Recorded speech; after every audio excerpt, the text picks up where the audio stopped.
ಮುಖ್ಯಮಂತ್ರಿಗಳು 15ನೇ ಬಜೆಟನ್ನು ಮಂಡನೆ ಮಾಡಿದ್ದಾರೆ. ಹಾಗೆಯೇ ರಾಜ್ಯಪಾಲರ ಭಾಷಣದ ಮೇಲೂ ಕೂಡ ವಂದನಾ ನಿರ್ಣಯದಲ್ಲಿ ಮಾತನಾಡ್ತಾ ಸದನದ ಒಳಗೂ ಹೊರಗೂ ಕೇಂದ್ರ ಸರ್ಕಾರದ ಕಡೆಗೆ ಆರ್ಥಿಕ ವಿಚಾರಗಳ ಬಗ್ಗೆ ಬೊಟ್ಟು ಮಾಡಿದ್ದಾರೆ. ನಾನು ಹೇಳ್ತೀನಿ, ನನ್ನ ಹತ್ರ ಇರುವಂಥ ಸ್ಟ್ಯಾಟಿಸ್ಟಿಕ್ಸು ಕೇಂದ್ರ ಸರ್ಕಾರ ಬಿಡುಗಡೆ ಮಾಡಿದೆ. 2004ರಿಂದ 2014ರವರೆಗೆ UPA ಆಡಳಿತ ಇರುವಾಗ ತೆರಿಗೆ ಹಣ ರಾಜ್ಯಕ್ಕೆ ಹರಿದು ಬಂದಿರೋದು ಟ್ಯಾಕ್ಸ್ ಡೆವಲ್ಯೂಷನ್ 81,000 ಕೋಟಿ. ಅದೇ 2014ರಿಂದ 2024ರವರೆಗೆ ಕೇಂದ್ರ ಸರ್ಕಾರ NDAನಲ್ಲಿ ಹರಿದು ಬಂದಿರುವಂತಹ ಟ್ಯಾಕ್ಸ್ ಡೆವಲ್ಯೂಷನ್ 2,82,000 ಕೋಟಿ. ಇನ್ನೊಂದು ಕಂಪೋಸಿಷನ್ ಕೇಂದ್ರದಿಂದ ರಾಜ್ಯಕ್ಕೆ ಬರೋದು ಗ್ರಾಂಟ್ಸ್ ಇನ್ ಏಡ್. ಗ್ರಾಂಟ್ಸ್ ಇನ್ ಏಡ್ನಲ್ಲಿ 2004ರಿಂದ 2014ರವರೆಗೆ UPA ಆಡಳಿತದ ಅವಧಿಯಲ್ಲಿ ರಾಜ್ಯಕ್ಕೆ ಬಂದಿರುವಂಥದ್ದು 60,000 ಕೋಟಿ. 2014ರಿಂದ 24ರವರೆಗೆ ಗ್ರಾಂಟ್ಸ್ ಇನ್ ಏಡ್ NDA ಅವಧಿನಲ್ಲಿ ಬಂದಿರುವಂಥದ್ದು 2,36,000 ಕೋಟಿ. ಎರಡೂ ಕೂಡ ಹತ್ತತ್ರ 240% ಹೆಚ್ಚಳ, 3.5% ಹೆಚ್ಚಳ. ಅಂದರೆ ಕೇಂದ್ರ ಸರ್ಕಾರದಿಂದ NDA ಅವಧಿನಲ್ಲಿ ನಿರಂತರವಾಗಿ ಅಭಿವೃದ್ಧಿಗೆ ಹಣ ಹರಿದು ಬಂದಿದೆ. ಕೇಂದ್ರ ಸರ್ಕಾರದ ಕಡೆ ಬೊಟ್ಟು ಮಾಡ್ತಾ ಇರುವಂಥದ್ದು ರಾಜ್ಯ ಸರ್ಕಾರ ತನ್ನ ವೈಫಲ್ಯತೆಯನ್ನು ಮುಚ್ಕೊಳ್ಳೋದಕ್ಕೆ. 2,495 ಕೋಟಿ ಕೇಂದ್ರ ಸರ್ಕಾರ ಕೊಡಬೇಕಾಗಿತ್ತು, ಕೊಟ್ಟಿಲ್ಲ ಅಂತ ಆಪಾದನೆ ಮಾಡ್ತಾರೆ ಮುಖ್ಯಮಂತ್ರಿಗಳಾದಂತಹ ಸಿದ್ದರಾಮಯ್ಯನವರು. ನಾನು ಅವ್ರನ್ನ ಪ್ರಶ್ನೆ ಮಾಡ್ತೀನಿ, ಫಿನಾನ್ಸ್ ಕಮಿಷನ್ನು ತನ್ನ ಇಂಟೀರಿಯಂ ವರದಿನಲ್ಲಿ ಕೊಟ್ಟಂಥದ್ದು, ಇಂಟೀರಿಯಂ ವರದಿನಲ್ಲಿ ಕೊಟ್ಟಂಥದ್ದನ್ನ ಅಂತಿಮ ವರದಿನಲ್ಲಿ ಅದು ಕೊಡಬೇಕಾಗಿಲ್ಲ ಅಂತ ಅಂದಾಗ ಅದರಲ್ಲಿ ಇತರೆ ರಾಜ್ಯಗಳು ಸೇರಿತ್ತು, ಕರ್ನಾಟಕವೂ ಸೇರಿ ಇಂಟೀರಿಯಂ ಹಣವನ್ನು ಬಿಡುಗಡೆ ಮಾಡಬೇಕಾಗಿಲ್ಲ ಅಂತ ಹೇಳ್ತು. ಅದಕ್ಕಾಗಿ ಬಂದಿಲ್ಲ. ಅದು ನಿಚ್ಚಳವಾಗಿ ನಿರ್ಮಲಾ ಸೀತಾರಾಮನ್ ಅವರು ಪ್ರೆಸ್ ಮೀಟ್ನಲ್ಲೂ ಹೇಳಿದ್ದಾರೆ, ಪ್ರೆಸ್ ರಿಲೀಸ್ನಲ್ಲೂ ಹೇಳಿದ್ದಾರೆ. ಇದನ್ನೇ ಪದೇ ಪದೇ ಜನರ ಮುಂದೆ ಹೇಳ್ತಾ ರಾಜ್ಯಕ್ಕೆ ಅನ್ಯಾಯ ಆಗಿದೆ ಅನ್ನುವಂಥ ರೀತಿಯಲ್ಲಿ ಮುಖ್ಯಮಂತ್ರಿಗಳು ಬಿಂಬಿಸಕ್ಕೆ ಹೊರಟಿದ್ದಾರೆ. ಹಾಗೆ 5,300 ಕೋಟಿ ಭದ್ರಾ ಮೇಲ್ದಂಡೆ ಯೋಜನೆಗೆ ಹಣ ಬಿಡುಗಡೆ. ಕೇಂದ್ರ ಸರ್ಕಾರ ಹಣ ಬಿಡುಗಡೆ ಮಾಡಿದೆ, ಅದು ನಿಚ್ಚಳವಾಗಿ ಗೊತ್ತಿದೆ. ಆದರೆ ಅದಕ್ಕೆ ಮ್ಯಾಚಿಂಗ್ ಗ್ರಾಂಟ್ಸ್ನ ಕೊಟ್ಟು ಬೇಕಾದಂಥ ಎಲ್ಲ ಪತ್ರ ವ್ಯವಹಾರವನ್ನು ರಾಜ್ಯ ಸರ್ಕಾರ ಇಲ್ಲಿಯ ತನಕ ಕೈಗೊಂಡಿಲ್ಲ. ಏಕೆ? 9 ತಿಂಗಳ ಅವಧಿಯಾಗಿದೆ. 9 ತಿಂಗಳ ಅವಧಿಯಲ್ಲಿ ರಾಜ್ಯ ಸರ್ಕಾರ ಏನ್ ಮಾಡ್ತಾ ಇತ್ತು? ಹಾಗಾದ್ರೆ 5,300 ಕೋಟಿ ಹಣವನ್ನ ಪಡ್ಕೋಬೇಕು ಅಂತ ಅಂದಾಗ ನಿರಂತರವಾಗಿ ಕೆಲಸ ಮಾಡಬೇಕಾಗುತ್ತದಕ್ಕೆ. ಈ ಕೆಲಸವನ್ನು ಮಾಡಿಲ್ಲ. ಟ್ಯಾಕ್ಸ್ ಡೆವಲ್ಯೂಷನ್ ಅಲ್ಲಿ ಕರ್ನಾಟಕಕ್ಕೆ ಅನ್ಯಾಯ ಆಗಿದೆ ಅಂತ ಅಂದಾಗ 2 ಬಾರಿ 14ನೇ ಹಣಕಾಸಿನ ಆಯೋಗ, 15ನೇ ಹಣಕಾಸಿನ ಆಯೋಗ ಇದ್ದಾಗ ಬಿಜೆಪಿ ಅಧಿಕಾರದಲ್ಲಿ ಇರಲಿಲ್ಲ. ಕೇಂದ್ರದಿಂದ ಬಂದಂತ ತಂಡದ ಮುಂದೆ ರಾಜ್ಯದ ವಾದವನ್ನ ಸಮರ್ಥವಾಗಿ ಮಂಡಿಸುವುದರಲ್ಲಿ ಕಾಂಗ್ರೆಸ್ ಸರ್ಕಾರ ವಿಫಲವಾಗಿದೆ. ಕಾಂಗ್ರೆಸ್ ಸರ್ಕಾರ ಸಮರ್ಥವಾದಂತ ಮಂಡನೆಯನ್ನ ಮಂಡಿಸಿದ್ದೇ ಆಗಿದ್ರೆ ನಮಗೆ ಇನ್ನೂ ಹೆಚ್ಚಿನ ಹಣ ಬರ್ತಾ ಇತ್ತು. ಆಗ ಸಿದ್ದರಾಮಯ್ಯನವ್ರ ಮನಸ್ಸಿನಲ್ಲಿ ಏನಿತ್ತು ಅಂದ್ರೆ, ಹೇಗಿದ್ರೂ ನನ್ನ ಅಧಿಕಾರ ಅವಧಿ ಇಲ್ಲ, ಮುಂದೆ ಬರೋರು ನೋಡ್ಕೊಳ್ಳಿ ಎನ್ನುವಂತ ಮನಸ್ಥಿತಿ ಇತ್ತು. ಅಂದ್ರೆ ರಾಜ್ಯದ ಜನತೆಗೆ ತೊಂದರೆ ಆಗುತ್ತೆ ಅಂತ ಗೊತ್ತಿದ್ದೂ ಸಹ ತಮ್ಮ ಜವಾಬ್ದಾರಿಯಿಂದ ಹಿಂದೆ ಸರಿದಿದ್ದಾರೆ. ನರೇಂದ್ರ ಮೋದಿಯವರ ಬಗ್ಗೆ ಒಂದು ಮಾತನಾಡಿದ್ರು. ನರೇಂದ್ರ ಮೋದಿಯವರು ಗುಜರಾತಿನ ಮುಖ್ಯಮಂತ್ರಿ ಆದಾಗ ರಾಜ್ಯಕ್ಕೆ ಅನ್ಯಾಯ ಆಗುತ್ತೆ ಅಂತ ಹೇಳಿದ್ರು. ಆದರೆ ಅವರು ಪ್ರಧಾನಮಂತ್ರಿ ಆದ ತಕ್ಷಣ 32% ಬರ್ತಾ ಇದ್ದಂತ ಕೇಂದ್ರದ ಅನುದಾನವನ್ನ 42%ಗೆ ಏರಿಸಿದ್ದಾರೆ. ಒಂದೇ ಬಾರಿಗೆ 10% ಜಾಸ್ತಿ ಮಾಡಿದ್ದಾರೆ. ಅದೇ ಕಾಂಗ್ರೆಸ್ಸಿನ ಅವಧಿನಲ್ಲಿ 1.5%ಗಿಂತ ಜಾಸ್ತಿ ಯಾವಾಗಲೂ ಮಾಡಿಲ್ಲ. ಮತ್ತೆ ನರೇಂದ್ರ ಮೋದಿಯವರು ತಾವು ಚೀಫ್ ಮಿನಿಸ್ಟರ್ ಇದ್ದಾಗ ಈ ಎಲ್ಲ ಸಂಗತಿಗಳನ್ನು ಫಿನಾನ್ಸ್ ಕಮಿಷನ್ ನಲ್ಲಿ ಮಾತನಾಡಿದ್ದಾರೆ. ಹಾದಿ ಬೀದಿಗಳಲ್ಲಿ ಡೆಲ್ಲಿನಲ್ಲಿ ಡಂಗೂರ ಹೊಡ್ಕೊಂಡು ರಾಜ್ಯ ಸರ್ಕಾರದ ಹಣವನ್ನ ಖರ್ಚು ಮಾಡಿಕೊಂಡು ದೊಡ್ಡ ದೊಡ್ಡ ಪೇಜ್ಗಳಲ್ಲಿ ಅಡ್ವರ್ಟೈಸ್ಮೆಂಟ್ ಕೊಟ್ಟು ಎಲ್ಲರೂ ಬನ್ನಿ ಅಂತ ನರೇಂದ್ರ ಮೋದಿ ಅವರು ಕೇಳಿರ್ಲಿಲ್ಲ. ಆಗ ಎಲ್ಲಿ ಮಾತನಾಡಿದ್ರು? ಫಿನಾನ್ಸ್ ಕಮಿಷನ್ ಮುಂದೆ ಮಾತನಾಡಿದ್ರು. ರಾಜ್ಯಗಳಿಗೆ ಹೆಚ್ಚಿನ ಅನುದಾನ. ಹಾಗಾದ್ರೆ ಸಿದ್ದರಾಮಯ್ಯನವರು ಏನ್ ಮಾಡ್ತಾ ಇದ್ರು? ಒಂದೇ ಒಂದು ಫಿನಾನ್ಸ್ ಕಮಿಷನ್ನಿನ ಮೀಟಿಂಗ್ಗೆ ಸಿದ್ದರಾಮಯ್ಯನವರು ಅಟೆಂಡ್ ಆಗಲಿಲ್ಲ. ಆಗಿದ್ರೆ ಸಿದ್ದರಾಮಯ್ಯನವರೇ, ನಾನು ನೇರವಾಗಿ ಪ್ರಶ್ನೆ ಮಾಡ್ತಾ ಇದ್ದೀನಿ, ಹಾಗಾದ್ರೆ 15ನೇ ಬಜೆಟ್ ಅನ್ನ ಮಂಡಿಸಿರುವಂತಹ ನಾನೊಬ್ಬ ಫೈನಾನ್ಷಿಯಲ್ ವಿಸಾರ್ಡ್ ಅಂತ ಕರ್ಕೋತಿರಲ್ಲ ಸಿದ್ದರಾಮಯ್ಯನವರೇ, ಎಲ್ಲೋಗಿದ್ರಿ ಅವಾಗ? ರಾಜ್ಯದ ಹಿತರಕ್ಷಣೆ ಮಾಡೋದಕ್ಕೋಸ್ಕರ ಬೇರೆಯವ್ರು ಯಾರನ್ನೋ ಕಳಿಸೋ ಬದಲು ನಾನೇ ಕೂತ್ಕೊಂಡು ಈ ವಾದವನ್ನ ಮಂಡಿಸ್ತೀನಿ, ಅವ್ರಿಗೆ ಮನವರಿಕೆ ಮಾಡಿಕೊಡ್ತೀನಿ, ಸಮರ್ಥವಾಗಿ ಕರ್ನಾಟಕಕ್ಕೆ ಹಣ ತರ್ತೀನಿ ಅಂತ ಯಾಕೆ ಅನ್ನಿಸ್ಲಿಲ್ಲ ನಿಮ್ಗೆ?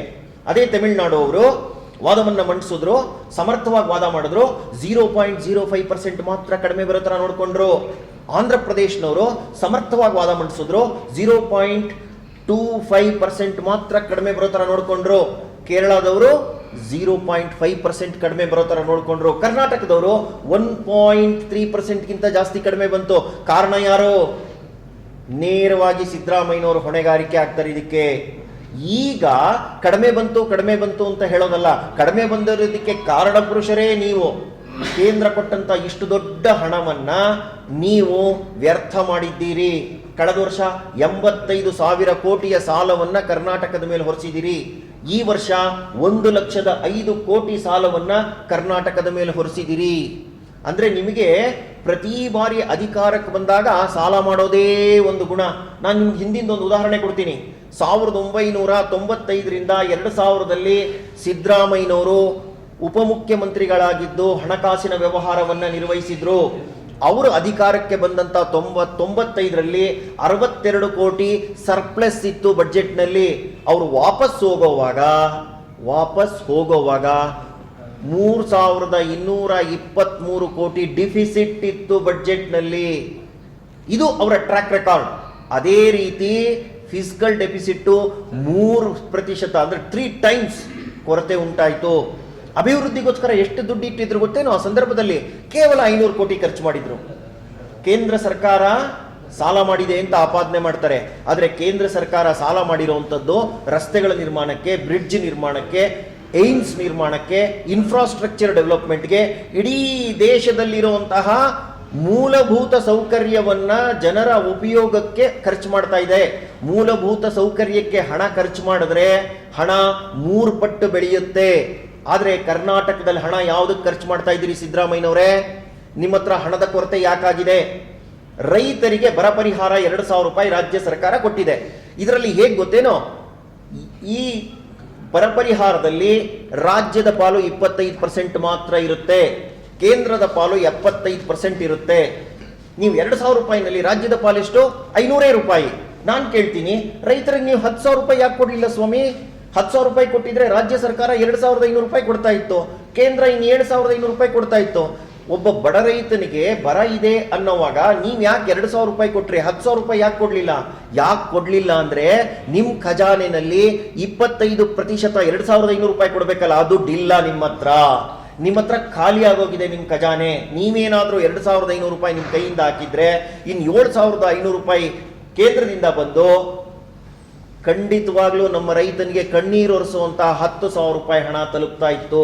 ಈ ಬರ ಪರಿಹಾರದ ಹಣವನ್ನ ಕೊಡ್ತೀನಿ ಅಂತ ಬೆಳಗಾಂ ಅಧಿವೇಶನದಲ್ಲೂ ಕೊಡ್ಲಿಲ್ಲ, ಬೆಂಗಳೂರು ಅಧಿವೇಶನದಲ್ಲಿ ಬಿಜೆಪಿಯವರು ತರಾಟೆಗೆ ತಗೋತಾರೆ ಅಂತ ಹರಿಬಿರಿನಲ್ಲಿ ಹಣವನ್ನ ವರ್ಗಾವಣೆ ಮಾಡುವಂತ ಕೆಲಸಕ್ಕೆ ಕೈ ಇಟ್ಟಿದ್ದೀರಿ.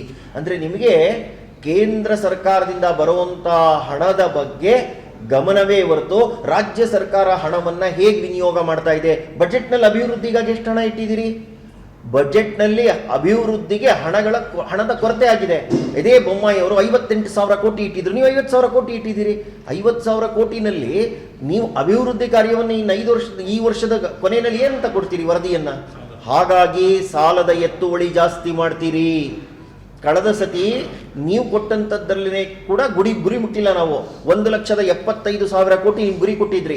ಆದ್ರೆ ಎಷ್ಟು ಗೊತ್ತಾ ಹಣ ಸಂಗ್ರಹ ಆಗಿರೋದು? 1,61,000 ಕೋಟಿ, 14,000 ಕೋಟಿ ಕೊರತೆ ಕಂಡಿದೆ. ಈ ಬಾರಿ 28,000 ಕೋಟಿ ಜಾಸ್ತಿ ಸಂಗ್ರಹ ಆಗುತ್ತೆ ಅಂತ ಹೇಳಿದಿರಿ. ಆಗಲ್ಲ. ಅಬ್ಬಬ್ಬ ಅಂದ್ರೆ 5ರಿಂದ 10 ಸಾವಿರ ಕೋಟಿ ಆಗುತ್ತೆ, ಇನ್ನು 18,000 ಕೋಟಿ ಕೊರತೆ ಬೀಳತ್ತೆ. ಅದನ್ನು ವರ್ಷದ ಕೊನೆಯಲ್ಲಿ ಏನ್ ಮಾಡ್ತೀರಿ ಗೊತ್ತೇನೋ? ಸಾಲ ಜಾಸ್ತಿ ಆಯ್ತು ಅಂತೀರಿ. ಆಗ ಜನಕ್ಕೆ ಗೊತ್ತಾಗಲ್ಲ, ಜನರಿಗೆ ಮಂಕುಬೂಜಿ ಏರಿಸೋದು, ಟೋಪಿ ಹಾಕೋದೇ ನಿಮ್ ಕೆಲಸ ಆಗಿದೆ. ಹಾಗಾಗಿ ನಾನು ಹೇಳ್ತೀನಿ ಸಿದ್ದರಾಮಯ್ಯನವ್ರಿಗೆ, ಆರ್ಥಿಕ ಸ್ಥಿತಿಯನ್ನು ಸರಿಯಾಗಿ ನೀವು ನಿರ್ವಹಣೆ ಮಾಡ್ತಾ ಇಲ್ಲ. ಇಡೀ ರಾಜ್ಯವನ್ನ ಕಗ್ಗತ್ತಲಿಗೆ ತಳ್ತಾ ಇದ್ದೀರಿ. ಅಭಿವೃದ್ಧಿ ಪರವಾದಂತಹ ಚಿಂತನೆಗಳನ್ನ ಮಾಡದೆ ಕೇಂದ್ರವನ್ನ ಹೀಗಳಿಯುವಂತಹ ಕೆಲಸದಲ್ಲಿ ತಲ್ಲೀನರಾಗಿದ್ದೀರಿ. ಇದೆಲ್ಲವನ್ನು ಪಕ್ಕಕ್ಕಿಟ್ಟು ಅಭಿವೃದ್ಧಿ ಪರವಾಗಿ ಚಿಂತನೆಯನ್ನ ಮಾಡಿ ಕೇಂದ್ರದಿಂದ ಬರ್ತಾ ಇರುವಂತಹ ಸಂಪನ್ಮೂಲಗಳನ್ನ ಪಡ್ಕೊಳ್ಳುವಂತಹ ನಿಟ್ಟಿನಲ್ಲಿ ನಿಮ್ಮ ಕೆಲಸವನ್ನ ಜಾರಿ ಇಟ್ಟು ರಾಜ್ಯದಲ್ಲಿ ಆಡಳಿತ ವ್ಯವಸ್ಥೆಯನ್ನ ಚುರುಕುಗೊಳಿಸಿ ಕಾನೂನು ಸುವ್ಯವಸ್ಥೆಯನ್ನ ಗಟ್ಟಿಗೊಳಿಸಿದ್ರೆ ಬಂಡವಾಳ ಹರಿದು ಬರುತ್ತೆ. ಇಡೀ ಅಂತಾರಾಷ್ಟ್ರೀಯ ಮಟ್ಟದಲ್ಲಿ ಬಾಂಬ್ ಸದ್ದು ಮಾಡ್ತಾ ಇದೆ. ನೀವು ಕುಕ್ಕರ್ ಬಾಂಬ್ನಲ್ಲೇ ಎಚ್ಚೆತ್ಕೊಂಡಿದ್ರೆ ಈ ಬಾಂಬ್ ಸಿಡಿತಾ ಇರಲಿಲ್ಲ. ನೀವು ವಿಧಾನಸೌಧದಲ್ಲಿ ಪಾಕಿಸ್ತಾನ್ ಪರ ಘೋಷಣೆ ಕೂಗಿದಾಗ ಎಚ್ಚೆತ್ಕೊಂಡಿದ್ದಿದ್ರೆ ಈ ಬಾಂಬ್ ಸಿಡಿತಾ ಇರಲಿಲ್ಲ. ಪ್ರತಿಯೊಂದು ಬಾರಿಯೂ ಅಲ್ಪಸಂಖ್ಯಾತರ ಓಲೈಕೆಯಿಂದ ಈ ರೀತಿಯ ಮನಸ್ಥಿತಿ ನಿರ್ಮಾಣ ಆಗಿದೆ. ಹಾಗಾಗಿ ನಾನು ಅತ್ಯಂತ ಕಳಕಳಿಯಿಂದ ಈ ರಾಜ್ಯದ ಮುಖ್ಯಮಂತ್ರಿಗಳನ್ನ, ಗೃಹ ಸಚಿವರಾದಂತಹ ಪರಮೇಶ್ವರ್ ಅವ್ರನ್ನ, ನಿಮ್ಮ ಹೇಳಿಕೆಗಳು ಗಂಭೀರವಾಗಿರಲಿ. ನೀವೆಲ್ಲೂ ಕೆಲಸ ಮಾಡುವಾಗ ಹಗುರವಾದಂತಹ ಮಾತುಗಳನ್ನ ಆಡದೆ ತೀವ್ರವಾದಂತಹ ಕಾರ್ಯಾಚರಣೆಗೆ ಆ ಕ್ಷಣದಿಂದನೇ ಇಳಿಯೋದೇ ಆದ್ರೆ ಕೆಲಸ ಕೈಗೂಡುತ್ತೆ. ಪಾಕಿಸ್ತಾನ್ ಪರ ಘೋಷಣೆ ಬಂದಿದ್ದ ತಕ್ಷಣ ನೀವೇನಾದ್ರೂ ಕಾರ್ಯಾಚರಣೆ ಮಾಡಿ ಅಲ್ಲಿದ್ದವ್ರನ್ನ ಅರೆಸ್ಟ್ ಮಾಡಿ ಆಮೇಲೆ ಮುಳಿದಿದ್ದೆಲ್ಲ ನೋಡ್ತೀವಿ ಅಂದಿದ್ರೆ ಬಾಂಬ್ ಬ್ಲಾಸ್ಟ್ ಆಗ್ತಾ ಇರಲಿಲ್ಲ. ಹಾಗಾಗಿ ನಾನು ನಿಮ್ಮಲ್ಲಿ ವಿನಂತಿ ಮಾಡ್ತೀನಿ, ದಿಕ್ಕು ತಪ್ಪಿಸ್ಬೇಡಿ, ಜನರಿಗೆ ಭದ್ರತೆಯನ್ನ ಕೊಡಿ, ರಾಜ್ಯವನ್ನ, ಬೆಂಗಳೂರನ್ನ ಅಭಿವೃದ್ಧಿ ಪಥದಲ್ಲಿ ಕೊಂಡೊಯ್ಯೋದಕ್ಕೆ ಸಹಕಾರಿಯಾಗಿ ನಿಲ್ಲಿ ಅಂತ ವಿನಂತಿ ಮಾಡ್ಕೊಳ್ತೀನಿ.